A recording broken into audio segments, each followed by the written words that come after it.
Elle est partie sans un mot et a refait sa vie avec un autre homme. 2 ans plus tard, je l'ai croisée au centre commercial et le bébé dans cette poussette m'a glacé le sang. Les dates ne collaient pas. Puis, une lettre est arrivée dans une enveloppe ornée de ratons laveurs, qui a fait voler mon monde en éclats. Je m'appelle Francis Whitaker. J'ai 43 ans. Je travaille comme technicien en équipement industriel dans une usine de taille moyenne en périphérie de Columbus, dans l'Ohio. J'ai passé 20 ans à apprendre comment fonctionnent les machines, comment trouver une panne, remonter à la source et la réparer avant que tout le système ne tombe en panne. Ce qui est drôle, c'est que je n'ai jamais appliqué cette logique à ma propre vie avant qu'il ne soit trop tard. Beverly et moi nous sommes rencontrés quand j'avais 27 ans.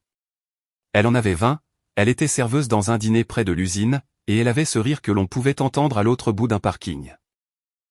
Nous sommes sortis ensemble pendant 2 ans, nous nous sommes mariés et avons acheté une maison sur Delwood Drive. Pendant un temps, c'était bien. Pas parfait. Rien ne l'est jamais, mais c'était solide. Le genre de vie que l'on construit avec ses mains, son salaire et sa parole. Et puis, ça ne l'a plus été. Avec le recul, je peux vous dire le moment exact où j'aurais dû commencer à faire attention. C'était un mardi de novembre, après environ 3 ans de mariage. Beverly est rentrée de son club de lecture en sentant la fumée de cigarette, et Beverly ne fumait pas. Je lui ai posé la question, et elle m'a répondu que son amie Kristen avait repris la cigarette. J'ai hoché la tête. Je suis passé à autre chose. J'ai rangé ça dans un tiroir au fin fond de ma tête. Il y a eu d'autres choses. Des retours tardifs, un nouveau parfum. Le deuxième téléphone qui, disait-elle, était pour le travail. Je ne suis pas un homme stupide, mais j'étais loyal. Et parfois, la loyauté vous rend aveugle par choix. Elle est partie un mercredi. Pas de dispute, pas d'avertissement, juste un mot sur le comptoir de la cuisine et son alliance posée dessus, comme le point final d'une phrase. Le mot disait qu'elle avait besoin de plus, qu'elle était désolée, qu'elle espérait que je comprendrais un jour. Je n'ai pas compris à l'époque. Je ne comprends toujours pas complètement aujourd'hui, 2 ans plus tard. Mais je n'en ressens plus le besoin. Ce que je m'apprête à vous raconter a commencé un samedi ordinaire du mois de mars. J'étais allé au centre commercial d'Eastfield pour acheter un micro-ondes. Le mien avait rendu l'âme ce matin-là, et je n'étais pas d'humeur à passer une énième soirée à manger des restes froids. Le parking était bondé. Il y avait des soldes dans le grand magasin principal. Et le temps que j'entre à l'intérieur, j'étais déjà irrité. J'ai attrapé le micro-ondes au rayon électronique, je l'ai payé et je traversai l'aire de restauration pour retourner vers la sortie. C'est là que je l'ai vu. Beverly se tenait devant l'un de ses kiosques à smoothie près de la fontaine, de dos. Elle poussait une poussette jaune vif avec de petits motifs de canard en plastique sur le côté. Le bébé à l'intérieur dormait, de petites mains, des joues rondes, un petit bonnet en tricot. Mes pieds se sont arrêtés d'eux-mêmes, avant même que mon cerveau n'en donne l'ordre. Pendant une seconde, je suis resté là, planté avec mon carton de micro-ondes comme un idiot, à regarder la femme avec qui je partageais mon lit commander un smoothie comme si c'était un samedi comme les autres. Elle ne m'avait pas encore remarqué. J'ai pensé à faire demi-tour. J'aurais dû. Au lieu de cela, je suis resté là, cloué sur place, incapable de détourner le regard. Puis elle s'est retournée au moment même où ses yeux ont croisé les miens. Son visage s'est figé. Le sourire facile qu'elle affichait pour le vendeur de smoothie a disparu. Elle a blêmi si vite que j'ai cru qu'elle allait s'effondrer là, sur le carrelage. Ses lèvres se sont arrêtées au beau milieu d'un mot. Elle avait l'air d'une femme qui venait de voir un mur s'effondrer sur elle, sans aucun endroit où fuir. J'ai regardé la poussette. Je l'ai regardée. J'ai fait un pas en avant. C'est son gamin, ai-je demandé. Ma voix était plus calme que je ne m'y attendais. Beverly n'a pas répondu. Elle s'est agrippée au guidon de la poussette et a jeté un coup d'œil autour d'elle, comme si elle évaluait les issues de secours. Beverly, ai-je dit en gardant un ton neutre. Je t'ai posé une question. Francis, ce n'est pas le lieu. C'est toi qui as choisi le lieu, ai-je répondu, à la seconde où tu as mis les pieds ici.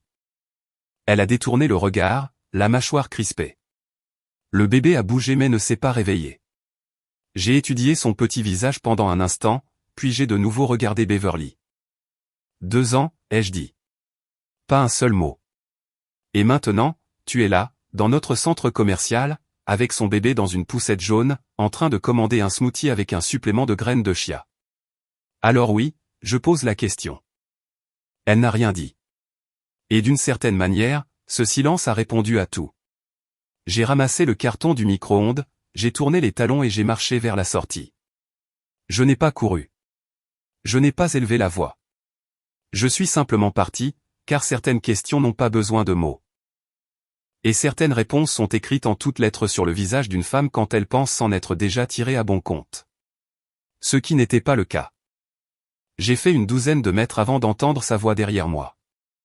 Francis, attends. J'ai continué à marcher, dépassant le stand de bretzel, le kiosque de lunettes de soleil, et un groupe d'adolescents qui bloquaient la moitié du couloir avec une poussette d'un autre genre, l'un de ces trucs massifs à 2 places. Je les ai contournés, j'ai réajusté le carton sous mon bras et j'ai continué d'avancer vers les portes de sortie. Francis, s'il te plaît. Elle me suivait. Je pouvais entendre le claquement rapide de ses bottes sur le carrelage, le faible grincement des roues de la poussette. J'ai poussé les portes vitrées pour me retrouver dans le gris d'un après-midi de mars. L'air froid m'a fouetté le visage. Le parking était humide. Il avait commencé à bruiner pendant que j'étais à l'intérieur. Ce genre de pluie fine et misérable qui n'a même pas la décence d'être une vraie tempête.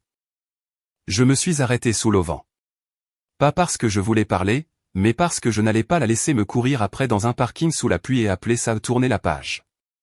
Elle a franchi les portes, la respiration haletante, une main toujours sur la poussette. Le bébé était réveillé maintenant, clignant des yeux face au ciel gris avec une expression douce et imperturbable. Beverly m'a regardé comme on regarde quelque chose que l'on a cassé sans être sûr de pouvoir le réparer. « Je ne savais pas que tu venais encore ici », a-t-elle dit.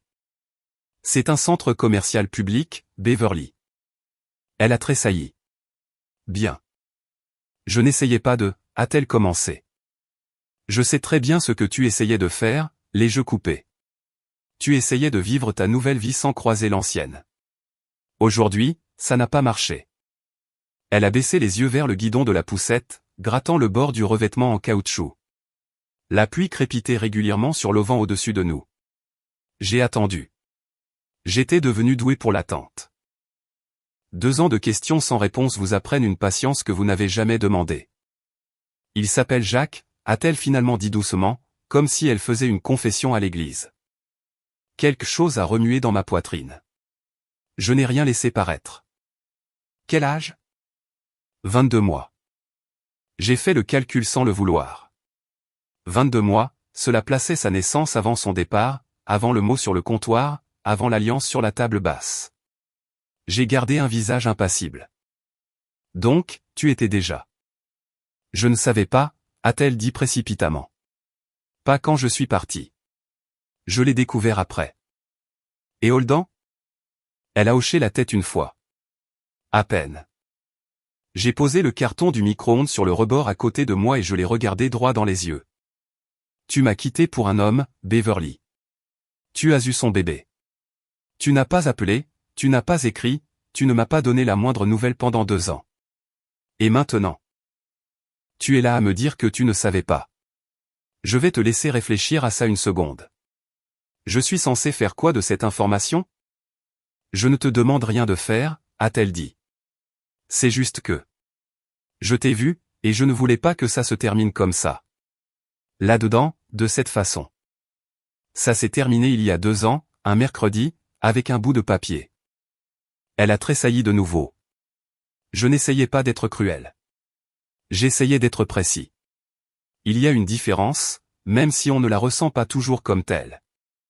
Tu as toujours fait ça, a-t-elle dit doucement. Faire sonner les choses de manière si définitive. Il fallait bien que l'un de nous le fasse, ai-je répondu. Ta spécialité, c'était de laisser les choses en suspens. Elle a alors levé les yeux, et pendant une seconde, son regard s'est fait perçant. L'ancienne Beverly, celle qui avait réponse à tout. Mais quoi qu'elle ait eu l'intention de dire, elle l'a ravalé. Le bébé a commencé à s'agiter, émettant un grognement sourd qui allait bientôt se transformer en une vraie plainte. Elle a glissé la main dans la poussette et ajusté sa couverture sans détourner les yeux de moi. J'ai observé ses mains. Leur geste était automatique, rodé. Elle faisait ça depuis un moment. Il a l'air en bonne santé, ai-je dit. Parce que je ne suis pas sans cœur, parce que c'était vrai, et parce que j'avais besoin de dire quelque chose qui ne soit pas une accusation. Il l'est, a-t-elle répondu doucement. C'est un bébé adorable. J'ai hoché la tête. J'ai ramassé le carton du micro-ondes.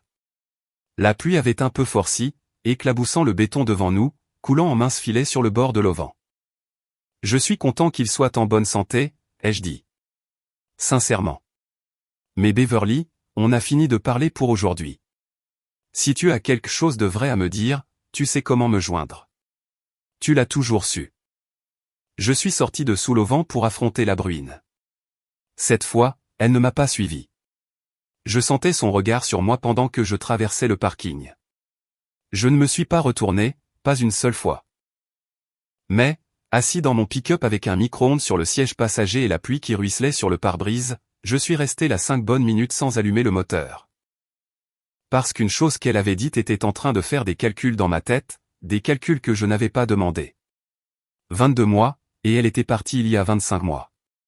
3 mois. L'écart était de 3 mois. J'ai fixé la pluie en essayant de toutes mes forces de ne pas penser à ce que cela signifiait. J'ai complètement échoué. Je n'ai pas dormi de la nuit. Je suis resté allongé sur les couvertures dans le noir, tout habillé, à fixer le ventilateur de plafond qui vacillait légèrement à chaque 3e rotation. J'avais l'intention de le réparer depuis 2 ans. Je n'en avais pas pris le temps. Il y avait sans doute une métaphore là-dedans quelque part, mais j'étais trop fatigué pour la chercher. 22 mois, 25 depuis son départ. 3 mois entre les deux.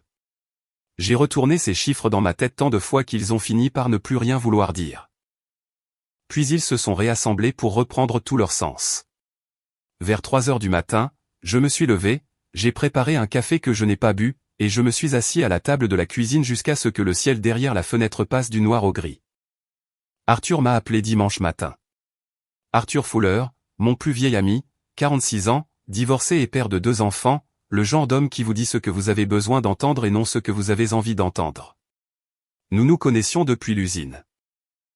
Il a entendu que quelque chose clochait dans ma voix avant même que j'aie fini de dire allô. Tu as la voix d'un homme qui a trouvé ce qu'il ne cherchait pas, a-t-il dit. Je lui ai parlé du centre commercial, de Beverly, de la poussette, des calculs et de ce décalage de 3 mois. Il est resté silencieux un moment. Ce silence particulier propre à un homme qui a traversé sa propre version de la chose et qui sait exactement à quel moment le sol se dérobe. Il faut que tu en aies le cœur net, a-t-il fini par dire. Tout le reste viendra après. Il avait raison. C'était souvent le cas. La lettre est arrivée mardi. Pas d'adresse d'expéditeur, fourrée dans une pochette de cartes de vœux déchirées. Des ratons laveurs en dessin animé sur le devant, le genre de cartes qu'on trouve dans les bacs de déstockage d'un magasin à $1. Mon nom était écrit sur l'enveloppe de son écriture. Ces lettres attachées et penchées qu'elle avait toujours utilisées. Je suis resté planté devant la boîte aux lettres pendant une bonne minute avant de l'ouvrir. La lettre faisait 3 pages, écrite à la main sur du papier de carnet. Elle avait appuyé fort avec son stylo par endroits, plus légèrement à d'autres, comme si ses certitudes n'avaient cessé de vaciller au fil de son écriture. La première ligne m'a glacé. Je dois te dire quelque chose que j'aurais dû te dire avant de franchir cette porte. Elle écrivait que lorsqu'elle était partie, elle était déjà enceinte de 3 mois. Elle écrivait qu'elle n'était pas sûre de qui il était. Elle écrivait qu'Oldan avait insisté pour garder le bébé, qu'il aimait l'idée de fonder une famille, et que lorsqu'elle lui avait avoué qu'il y avait un doute, il avait répondu qu'ils élèveraient Jacques comme le sien et n'en reparleraient jamais. Elle avait accepté. Elle s'était convaincue qu'il était de lui parce que c'était plus facile que l'alternative. Elle a écrit, mais je regarde ce petit garçon tous les jours depuis 22 mois, et je ne peux plus continuer à faire semblant de ne pas voir ce que je vois. J'ai dû poser la lettre. Je suis allé jusqu'à l'évier de la cuisine, j'ai fait couler de l'eau froide sur mes poignets comme ma mère me l'avait appris quand j'étais enfant, mais je n'arrivais pas à me calmer. Puis je suis retourné la finir. Le reste n'était qu'un enchevêtrement de culpabilité et de justification. Elle n'avait pas voulu me blesser. Elle avait eu peur. Oldan avait commencé à boire plus ces derniers temps. Les choses n'étaient pas telles qu'elle se les était imaginées. Elle a conclu par « Je ne te demande rien. Je me suis juste dit que tu méritais de savoir. Je suis désolé que ça m'ait pris tant de temps. J'ai plié la lettre soigneusement. Je l'ai remise dans l'enveloppe au raton laveur. Je l'ai posée sur la table comme si elle risquait d'exploser. Puis j'ai rappelé Arthur. Prends un avocat, a été la première chose qu'il m'a dite. Avant de faire quoi que ce soit d'autre, avant de l'appeler, avant de le confronter lui, avant même d'acheter un test, prends un avocat et sache quels sont tes droits. Je veux juste savoir s'il est à moi, ai-je dit. Je sais, a répondu Arthur. Mais savoir ne suffit pas. Il faut que tu sois protégé quand tu agiras en conséquence. Il avait encore raison. J'ai trouvé Patricia Holt par une recommandation. Avocate en droit de la famille, 52 ans, l'esprit assez acéré pour couper du verre et pas du genre à vous tenir la main. Dès le jeudi, j'étais dans son bureau. J'ai tout déballé. La chronologie, la lettre, les calculs. Elle a écouté sans m'interrompre, ce que j'ai apprécié. Quand j'ai eu terminé, elle a croisé les mains sur son bureau. Voilà votre situation, a-t-elle déclaré. Si cet enfant est biologiquement le vôtre, vous avez des droits. Mais la paternité biologique à elle seule ne vous donne rien automatiquement. Les tribunaux examinent l'intention, la constance et la stabilité. Ce qui signifie qu'à partir de cet instant, le moindre de vos gestes sera consigné dans votre dossier. Elle m'a regardé fixement. Êtes-vous prêt à ce que cela prenne du temps? Ça fait 2 ans que je m'entraîne à attendre, ai-je répondu. Elle a failli sourire. Alors commençons. J'ai envoyé un seul SMS à Beverly ce soir-là. Sans préambule, sans émotion. Il faut qu'on se voie en personne. Juste tous les deux. Sans Holden. La réponse a mis 4 heures à arriver. 3 mots. Quand et où? Nous nous sommes retrouvés à Riverside Park. En terrain neutre. Assez public pour qu'aucun de nous ne puisse faire de scène sans avoir de public. Assez privé pour pouvoir vraiment parler. Je suis arrivé en avance et je me suis assis sur un banc près du sentier de promenade. Des feuilles de chêne de novembre étaient collées au béton par la dernière pluie. Un promeneur de chiens est passé. Un jogger. Le monde ordinaire vacant à ses occupations. Beverly est arrivée avec 7 minutes de retard. Elle portait son ancienne veste bleu marine, celle avec les boutons en laiton, et elle n'était pas maquillée. Elle avait l'air fatiguée, d'une fatigue réelle, pas feinte. Elle s'est assise à l'autre extrémité du banc et a posé son sac entre nous comme une borne frontière. Je n'étais pas sûr que tu viendrais, a-t-elle dit. J'ai failli ne pas le faire, ai-je répondu.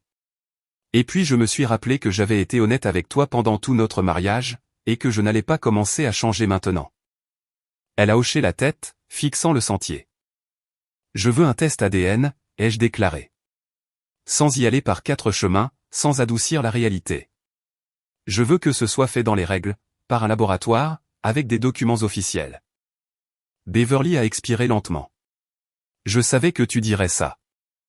Alors cette conversation se passe bien pour l'instant, ai-je rétorqué. Elle m'a regardé de travers. Ce vieux réflexe, presque un sourire, disparut avant même d'avoir pu se former. Holden ne sait pas que je t'ai écrit. Ça, c'est entre toi et Holden. Il va être. Beverly. J'ai gardé une voix calme et posée. Je comprends que ce soit compliqué pour ton foyer, mais je ne suis pas là pour gérer les états d'âme de Holden. Je suis là parce qu'il y a un garçon qui est peut-être mon fils, et s'il l'est, je ferai partie de sa vie. Ce n'est pas négociable. Elle est restée silencieuse un moment. Puis elle a plongé la main dans son sac et en a sorti une petite photographie, un Polaroid. Jacques, assis sur un tapis quelque part, tenant un cube en bois à 2 mains, faisant un grand sourire à la personne derrière l'appareil. Ses cheveux étaient châtain clair. Ses yeux étaient grands et gris. Elle me l'a tendu. Je l'ai prise. Je l'ai regardée longuement sans dire un mot. Tu le vois, a dit doucement Beverly. Ce n'était pas une question. C'était vrai. Je n'allais pas l'admettre à voix haute. Pas encore. Pas ici. Mais je le voyais. La forme des sourcils. L'implantation de ses oreilles. De petits détails qui ne veulent rien dire isolément, mais qui, mis bout à bout, veulent tout dire. Je vois un petit garçon, ai-je répondu avec prudence. Ce qui est exactement la raison pour laquelle j'ai besoin de ce test. Elle a resserré son manteau autour d'elle. Et s'il revient avec le résultat qu'on imagine tous les deux? Alors je te dirai ce qui se passera ensuite, ai-je dit. Et ce sera juste. Mais ça ne passera pas inaperçu. Je ne serai pas invisible. Elle a fixé le sentier. Un long silence. Il m'a traité de maniaque du contrôle, a-t-elle lâché brusquement. Holdan. Il a dit à sa mère que j'étais difficile, que je l'étouffais. Elle a ri. Un rire court et creux. Ça te rappelle quelque chose? Je l'ai regardé. Tu as dit à ta sœur que j'étais un maniaque du contrôle pendant la procédure de divorce. Tu as dit à ton amie Kristen que j'étais émotionnellement indisponible. Je l'ai su par d'autres. Tu étais déjà en train de réécrire l'histoire, Beverly. Alors que l'encre sur les papiers était encore fraîche. Elle a ouvert la bouche pour parler. J'ai des preuves, ai-je enchaîné. Mon avocate a des preuves. Je ne remets pas ça sur le tapis pour me disputer avec toi. J'en parle pour que tu comprennes que je ne suis plus le même homme qui se tenait debout dans cette ville avec un mot à la main. Sans comprendre ce qui lui tombait dessus. J'ai eu 2 ans pour m'organiser. Beverly m'a regardé à ce moment-là, elle m'a vraiment regardé, et j'ai vu quelque chose changer dans son regard. Pas de la peur, exactement. Plutôt le réajustement de quelqu'un qui pensait que la voie était libre et qui réalisait soudain que ce n'était plus le cas. Faisons ce test, ai-je dit. Je me suis levé et j'ai récupéré ma veste sur le banc. Laissons-le nous dire ce qu'il a à nous dire, et ensuite nous saurons tous les deux à quoi nous en tenir. Je l'ai laissée assise là, avec le Polaroid sur le banc entre nous. Patricia m'a appelé ce soir-là. Comment ça s'est passé? Elle va coopérer, lui ai-je répondu. Bien. Un silence. Et vous, vous tenez le coup? J'ai repensé à la photo, aux yeux gris, à la forme des sourcils. Reposez-moi la question dans 2 semaines, ai-je dit. Patricia m'avait prévenu que l'attente serait le plus dur. Elle l'avait dit comme on le dit quand on a vu une centaine de personnes traverser la même épreuve. Pas de façon cruelle, juste avec pragmatisme. Les résultats prennent de 10 à 14 jours ouvrables. Pendant ce temps, la plupart des gens se convainquent d'au moins 2 scénarios possibles. Essayez de ne pas le faire. J'ai essayé. J'ai échoué. Les 3 premiers jours ont été gérables. Je suis allé au travail, j'ai effectué des diagnostics sur une ligne de presse qui affichait des erreurs. J'ai remplacé 2 joints hydrauliques sur un système de convoyage. Du travail manuel, du travail utile, le genre de travail qui vous occupe les mains et donne à votre cerveau quelque chose de concret à se mettre sous la dent. J'étais doué pour ça. Et être doué pour quelque chose, même pour une petite chose, compte bien plus qu'on ne veut bien l'admettre quand tout le reste est incertain. Arthur est passé mardi soir avec un pack de 6 bières et un sachet de bretzel, et il ne m'a posé aucune question sur le test. Nous avons regardé un match, parlé de tout et de rien, et il est parti à 21h30 sans en faire des caisses. C'est ce que fait un bon ami. Il se pointe sans script préparé à l'avance. Au 5e jour, mon sang-froid a commencé à s'effilocher. Je me suis retrouvé dans la cuisine à minuit, l'ordinateur ouvert, à m'enfoncer dans des méandres où je n'avais rien à faire, des forums remplis d'hommes dans la même situation. Certains avaient obtenu la réponse qu'ils espéraient, d'autres non. Tous donnaient l'impression d'avoir traversé une épreuve qui les avait transformés à tout jamais. J'ai lu pendant 2 heures, j'ai fermé l'ordinateur et je me suis senti encore plus mal qu'avant de l'ouvrir. 6e jour. Un collègue nommé Ted, la cinquantaine, le dos en compote mais le cœur sur la main, m'a pris à part pendant la pause déjeuner. T'as l'esprit ailleurs depuis le début de la semaine, m'a-t-il dit. T'es pas obligé de me dire ce qui se passe, mais quoi que ce soit, tu t'y prends mal en essayant de gérer ça tout seul. J'ai failli l'envoyer balader. À la place, je lui en ai fait un résumé rapide. Il a écouté. Puis il a dit quelque chose que je n'attendais pas de la part de Ted, qui était généralement un homme de peu de mots. Mon vieux ne s'est jamais battu pour moi quand il en a eu l'occasion. J'avais 18 ans quand j'ai découvert qu'il aurait pu le faire. Je ne lui ai jamais pardonné d'avoir baissé les bras. Il m'a regardé droit dans les yeux. Ne donne pas à ce gamin quelqu'un à ne pas pardonner plus tard. J'ai conduit jusqu'à la maison en repensant à ça. Je me suis garé dans l'allée et j'y suis resté. 7e jour. J'ai cherché des appartements à Denver sur Google. Je suis allé jusqu'à filtrer par prix avant de fermer le navigateur. Fuir n'était pas la solution. Je le savais, Mais savoir quelque chose et le ressentir sont deux mondes différents. 9e jour. Beverly m'a envoyé un message. Pas au sujet du test. Elle ne l'a pas mentionné. Elle m'a écrit pour me dire que Jacques avait une petite fièvre et qu'elle voulait m'en informer au cas où. Je suis resté planté avec ce message un long moment. Au cas où. Au cas où il serait de moi, elle préparait déjà le terrain pour une réalité qu'elle n'avait pas encore confirmée. J'ai répondu en 3 mots.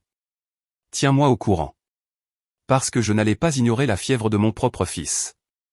Pas si je pouvais l'éviter. 12e jour, l'enveloppe est arrivée. Je relevais le courrier tous les jours comme s'il me devait quelque chose. Cet après-midi-là, j'ai vu l'adresse de retour du laboratoire dans le coin supérieur gauche, et mes mains se sont figées. Je suis rentré, j'ai posé l'enveloppe sur la table de la cuisine et je me suis assis en face. J'ai pensé à appeler Arthur d'abord, mais j'ai changé d'avis. Ce moment m'appartenait, à moi seul. Je l'ai ouverte. Le jargon de ces rapports est clinique. Délibérément dénué d'émotion. Probabilité de paternité. Analyse statistique. Des numéros de référence que je ne comprenais pas. Mais la conclusion au bas de la 2e page était suffisamment claire. Probabilité de paternité, 99,97%. J'ai posé le papier à plat sur la table. J'ai lissé les plis avec la paume de ma main. Je l'ai regardé. Jacques était mon fils. Je n'ai pas pleuré. J'ai cru que j'allais le faire, mais je n'ai pas versé une larme. Ce que je ressentais était plus difficile à nommer que ça. Quelque chose entre le chagrin et la gravité. Comme si le sol s'était décalé de 5 cm et que je devais recalibrer mon équilibre. Mon fils était en vie depuis 22 mois. Il avait eu de la fièvre la semaine dernière. Il avait des yeux gris et un épi châtain clair à l'arrière du crâne. Et je n'avais été nulle part.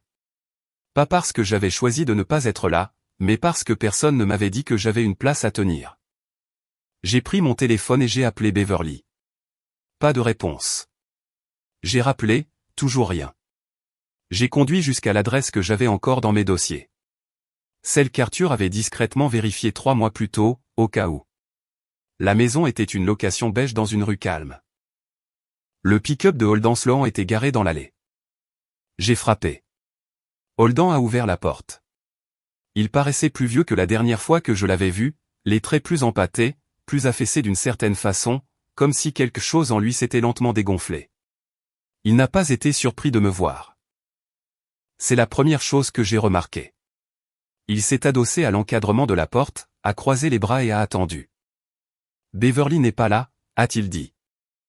Dans ce cas, c'est toi et moi qui allons parler, ai-je répondu. Il m'a étudié du regard pendant un instant.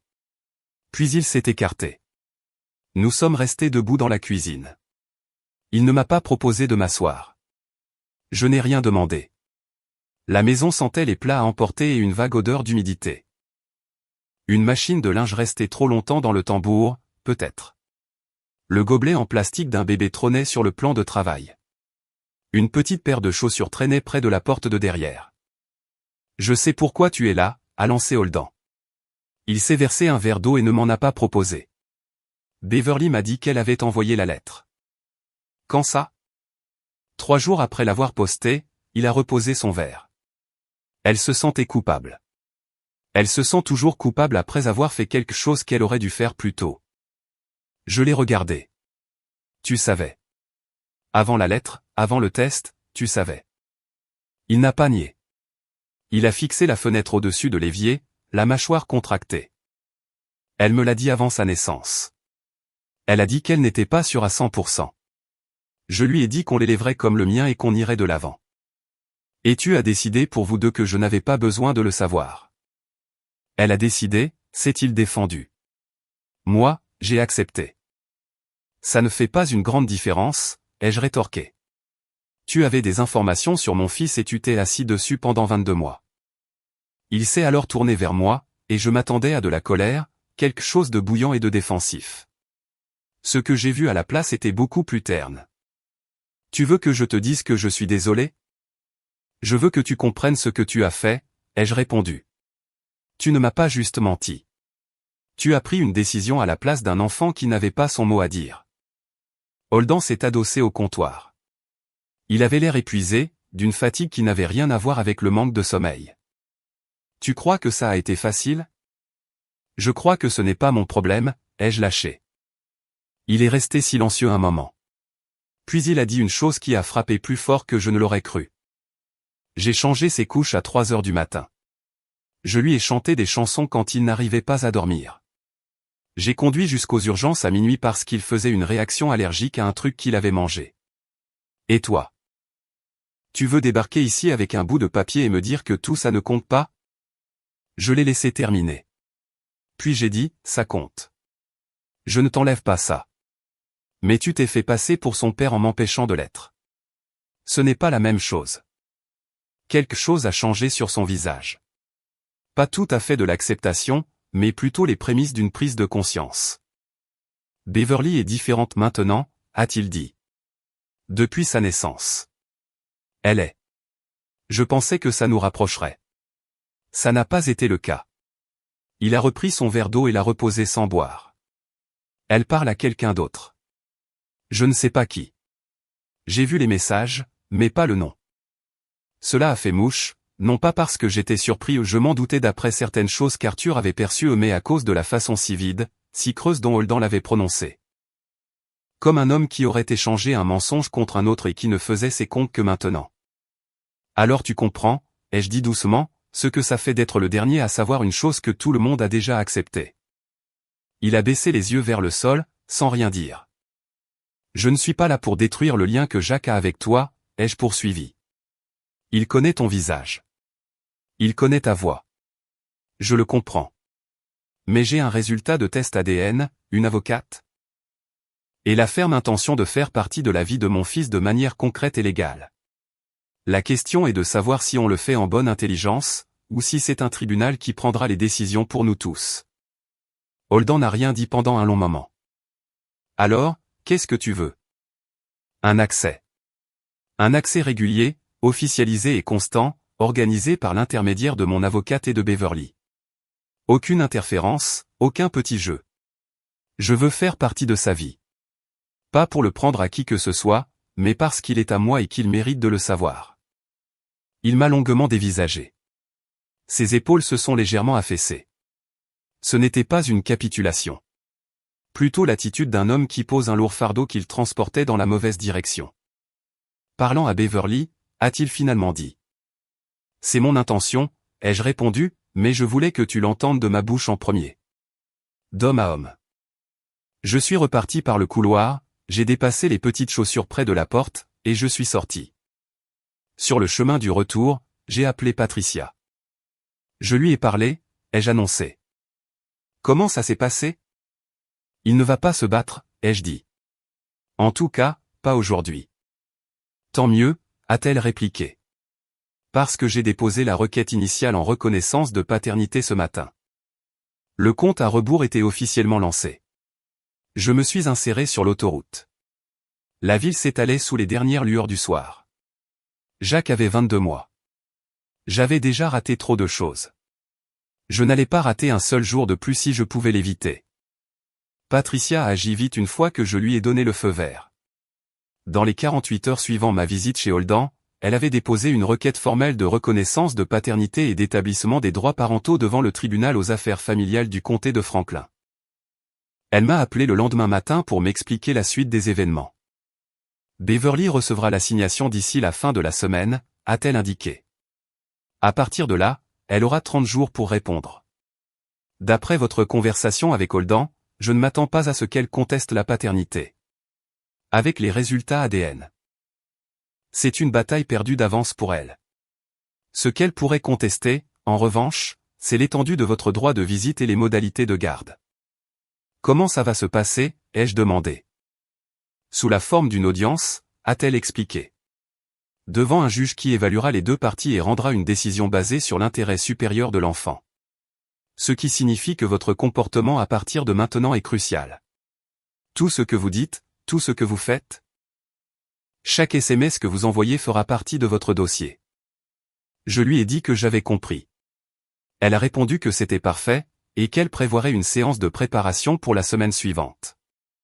Beverly m'a appelé 2 jours après avoir reçu l'assignation. Elle n'était pas en colère, ou si elle l'était, elle l'avait enfouie sous une approche plus tactique. Elle voulait me voir sans les avocats. Je lui ai dit que ça n'arriverait pas. Elle a dit que je rendais les choses plus difficiles que nécessaire. Je lui ai répondu qu'elle avait eu 22 mois pour rendre les choses faciles et qu'elle avait fait un autre choix. L'audience a été fixée à un jeudi matin, 6 semaines plus tard. J'ai utilisé ces 6 semaines exactement comme Patricia me l'avait conseillé. Tout documenté, conserver des traces, rester irréprochable, aucune confrontation avec Holden, aucun SMS incendiaire. Me contenter d'être présent, de faire mon travail et d'être l'homme que j'avais toujours été. Arthur s'assurait que je restais dans le droit chemin. Il m'appelait tous les 2 ou 3 jours, non pas pour avoir des nouvelles, mais juste pour vérifier que je mangeais bien, que je dormais et que je ne faisais pas de bêtises. L'attente est un test, m'a-t-il dit un jour. Pas un test de patience, mais de caractère. Ils vont regarder qui tu as été pendant cette période. Fais en sorte qu'ils aiment ce qu'ils verront. La salle d'audience était plus petite que je ne l'avais imaginé. Des murs lambrissés, des néons, et cette immobilité toute particulière d'une pièce où trop de décisions difficiles ont été prises. Beverly était assise à la table d'en face avec son avocat, un homme plus jeune nommé Fitch, qui n'arrêtait pas de brasser des papiers. Patricia était assise à côté de moi, détendue comme quelqu'un qui est entré dans cette pièce des centaines de fois et qui sait exactement comment les meubles y sont disposés. Le juge était un homme du nom de Howard Garrett. La cinquantaine bien tassée, les cheveux argentés, avec un visage qui s'était figé dans une expression permanente d'attention prudente. Il a passé en revue les dossiers, posé plusieurs questions de procédure, puis s'est adossé à son fauteuil et a regardé l'avocat de Beverly. « Maître, a-t-il dit, le résultat de paternité est sans ambiguïté. Votre cliente conteste-t-elle la conclusion biologique ?» Fitch s'est levé. « Non, votre honneur. Nous ne contestons pas la paternité. Nous demandons en revanche que le tribunal prenne en considération le lien établi entre l'enfant et le conjoint actuel de la mère, et qu'il évalue toute modalité de garde en conséquence. » Le juge Garrett a hoché la tête lentement. Puis il m'a regardé droit dans les yeux. De la façon dont un homme regarde un autre homme lorsqu'il prend sa véritable mesure. « Monsieur Whittaker, vous avez déposé une requête pour obtenir une reconnaissance légale et un temps de garde régulier. Est-ce là toute la portée de votre requête à ce stade ?» Patricia m'a donné un léger coup de coude. Je me suis levé. « Oui, votre honneur. Je ne suis pas ici pour bouleverser la vie de Jacques. Je suis ici pour en faire partie de manière constante et légale, en tant que son père. » Le juge a soutenu mon regard un instant. Puis il a écrit quelque chose sur le document devant lui. J'ai appris plus tard par Patricia, qui avait ses sources, que le juge Garrett avait élevé ses 2 enfants en grande partie tout seul après son propre divorce 15 ans plus tôt. Il ne laissait pas cela influencer ses jugements, mais il écoutait les pères d'une manière différente par rapport à d'autres juges. Non pas avec une sympathie supplémentaire, mais avec une attention supplémentaire. La première décision a été rendue en ma faveur. Un droit de visite provisoire un week-end sur 2, avec une réévaluation programmée au bout de 90 jours. L'avocat de Beverly a tenté d'y assortir des conditions. Patricia a démonté chacune d'entre elles avec calme, preuve à l'appui. L'audience a été bouclée en 90 minutes.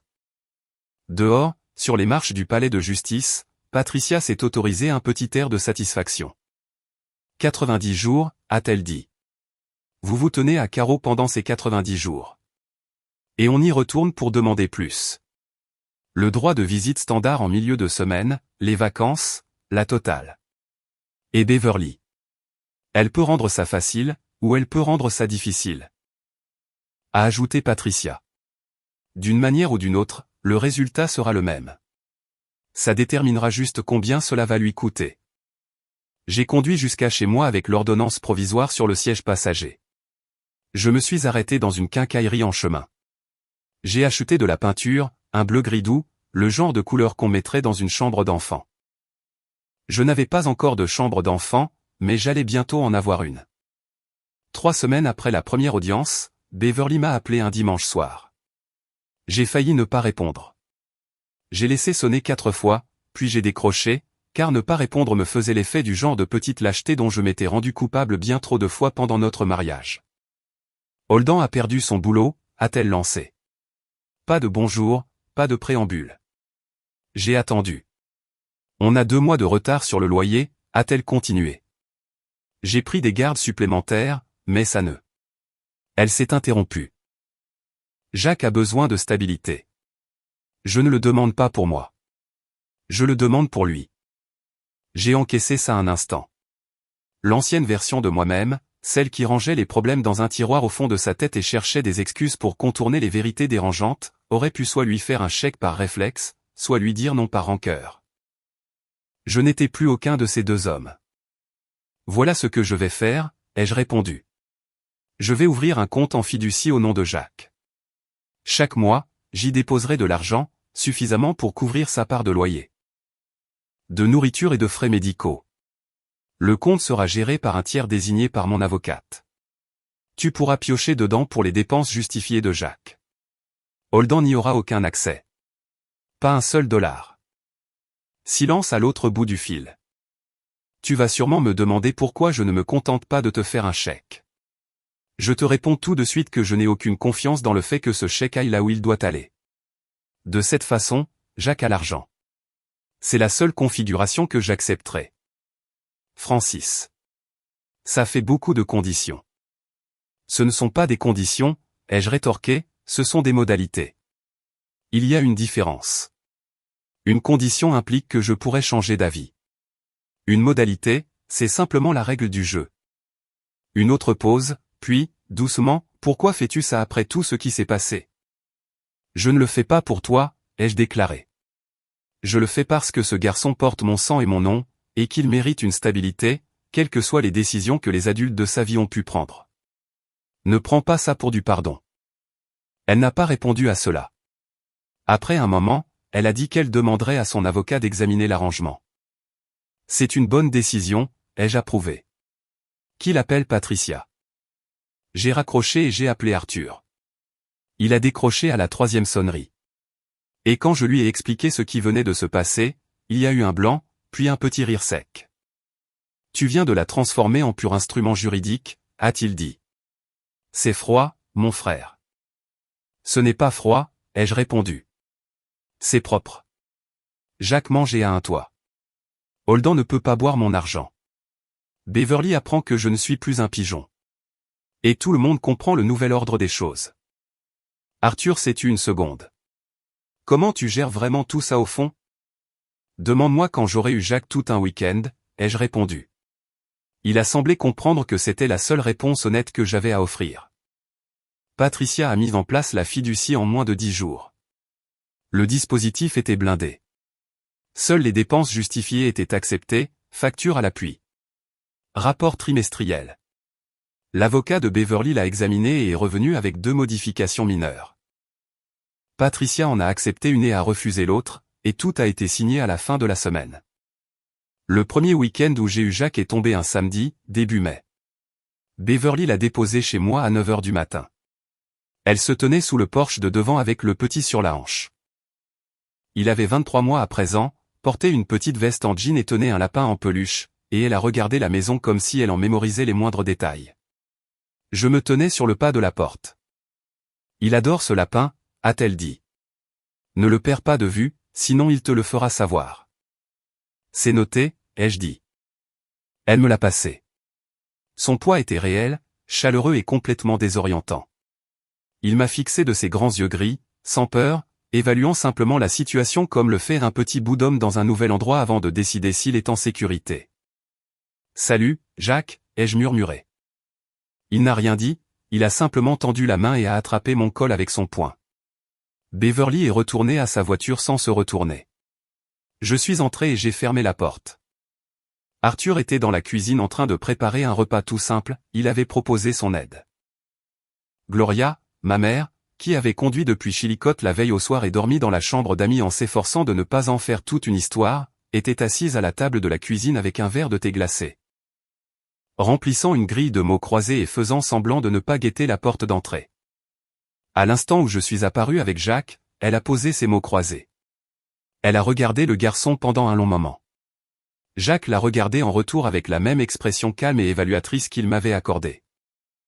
Puis Gloria a posé son thé, reculé sa chaise et dit d'une voix assurée, celle d'une femme qui avait attendu bien assez longtemps. Viens là, mon chéri. Je suis ta grand-mère. Jacques l'a étudiée pendant 3 longues secondes. Puis il s'est penché vers elle en tendant les bras. Elle l'a pris dans ses bras et quelque chose a changé dans la pièce. Comme l'air qui se renouvelle lorsqu'une fenêtre s'ouvre enfin après un long hiver.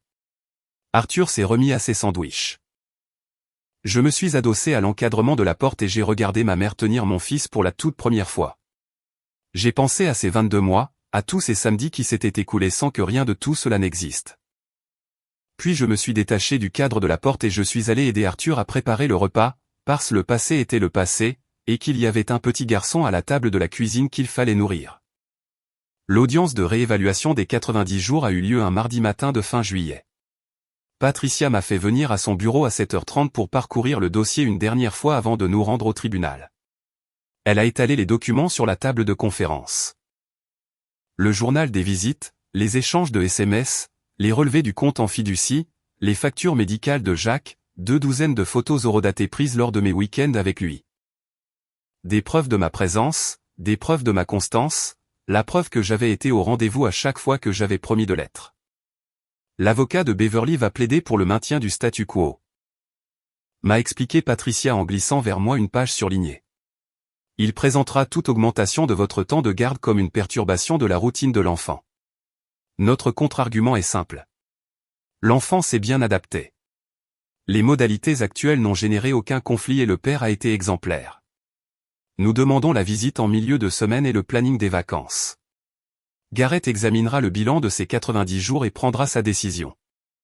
Comment vous le sentez, ai-je demandé. Elle s'est autorisée le plus petit sourire possible. Je pense que le juge Garrett va vous accorder ce que vous avez demandé.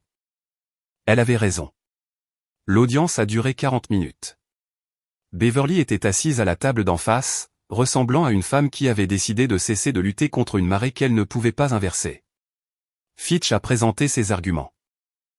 Patricia a présenté les siens, avec calme et preuve à l'appui pour chaque point. Le juge Garrett m'a posé directement 3 questions. Comment j'organisais mes week-ends avec Jacques? Comment je gérais la logistique de sa routine? Quel était mon plan pour les visites en milieu de semaine en termes de garde d'enfants et d'emploi du temps? J'ai répondu aux 3 sans la moindre hésitation, car j'avais longuement réfléchi à ces 3 aspects, parce que c'est ce qu'on fait quand on a vraiment l'intention d'assumer ses responsabilités.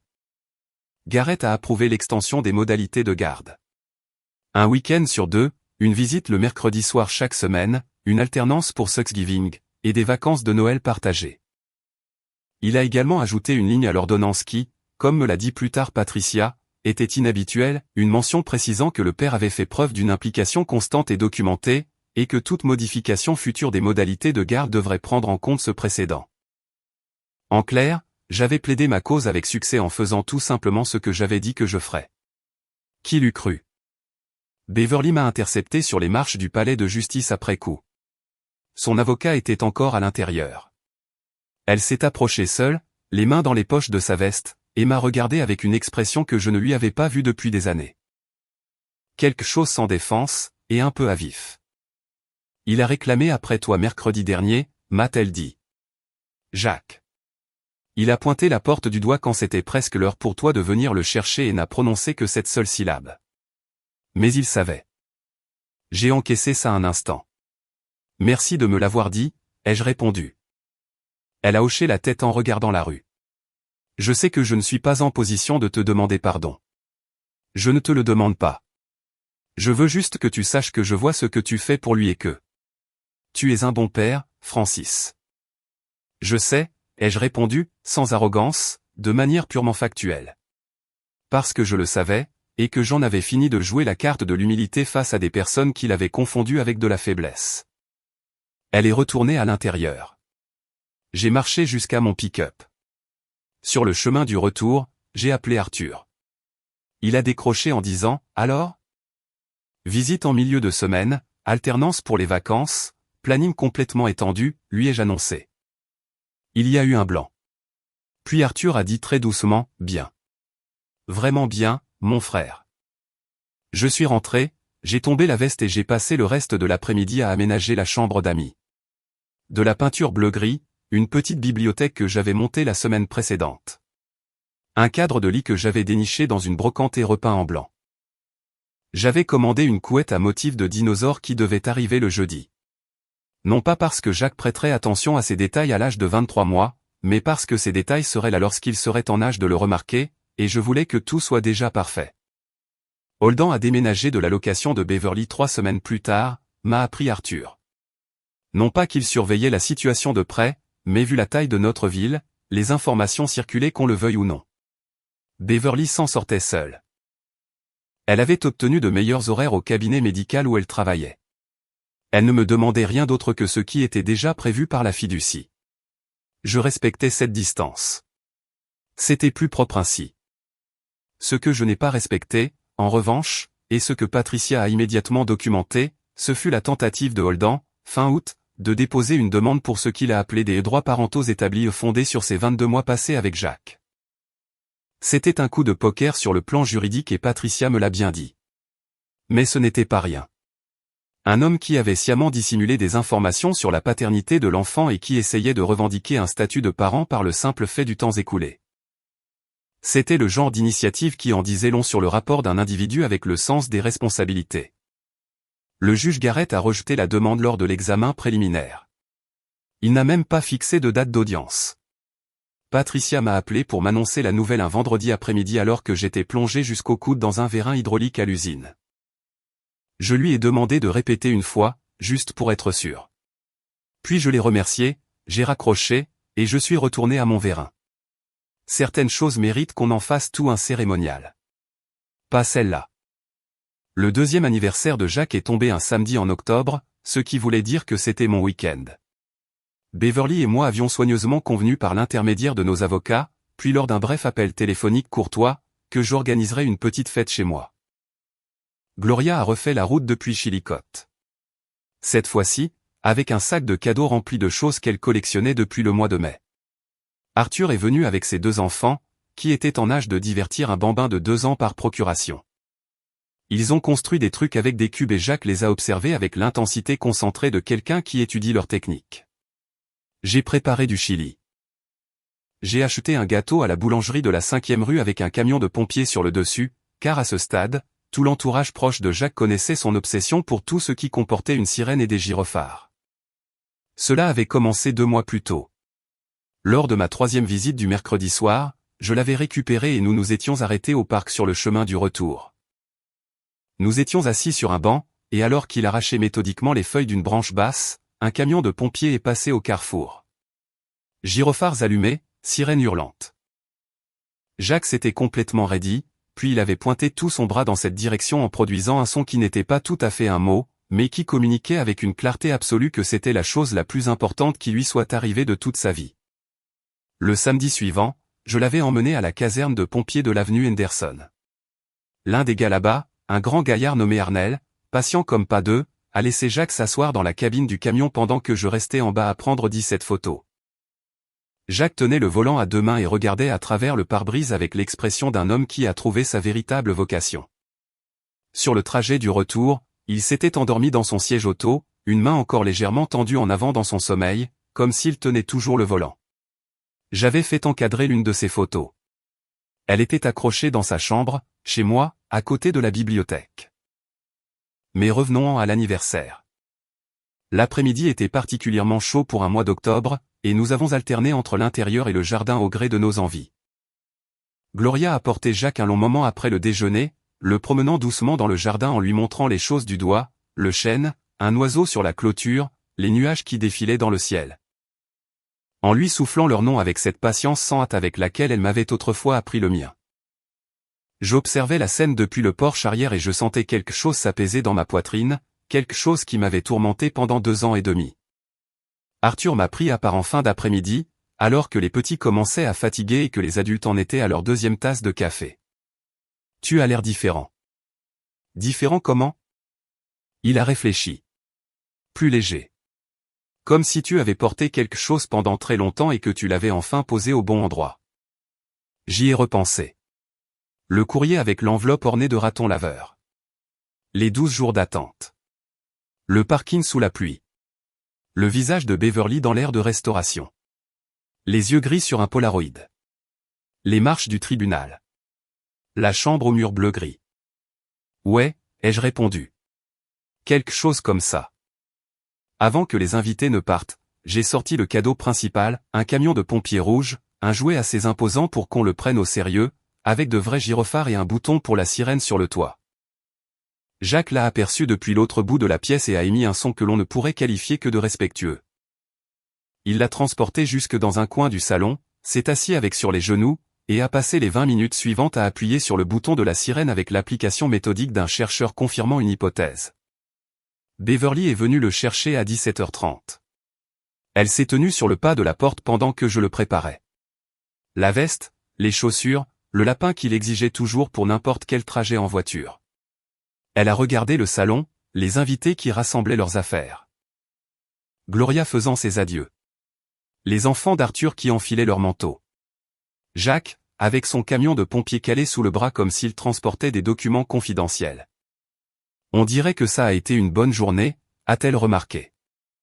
C'était le cas, ai-je confirmé. Elle l'a pris de mes bras sur le pas de la porte. Avec le camion, le lapin et tout le reste. Il y est allé de bon cœur. Il le faisait toujours, parce qu'il était trop jeune pour comprendre que ces transitions entre ses parents représentaient toute l'histoire d'une année qui s'était brisée puis reconstruite. Il savait seulement que les deux endroits étaient sûrs. C'était suffisant. C'était tout ce pourquoi j'avais travaillé. Alors que Beverly l'attachait dans son siège auto, Jacques a regardé en arrière vers la maison à travers la vitre. Puis il m'a regardé, moi, debout sur le porche. PA, a-t-il lancé avec la certitude de quelqu'un qui énonce un fait établi. Beverly m'a jeté un coup d'œil par-dessus le toit de la voiture. Son expression était complexe, comme le sont souvent les choses complexes.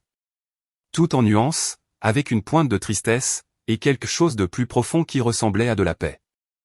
Elle est montée dans la voiture et s'est éloignée. Je suis resté sur le porche jusqu'à ce que les feux arrière disparaissent au coin de la rue.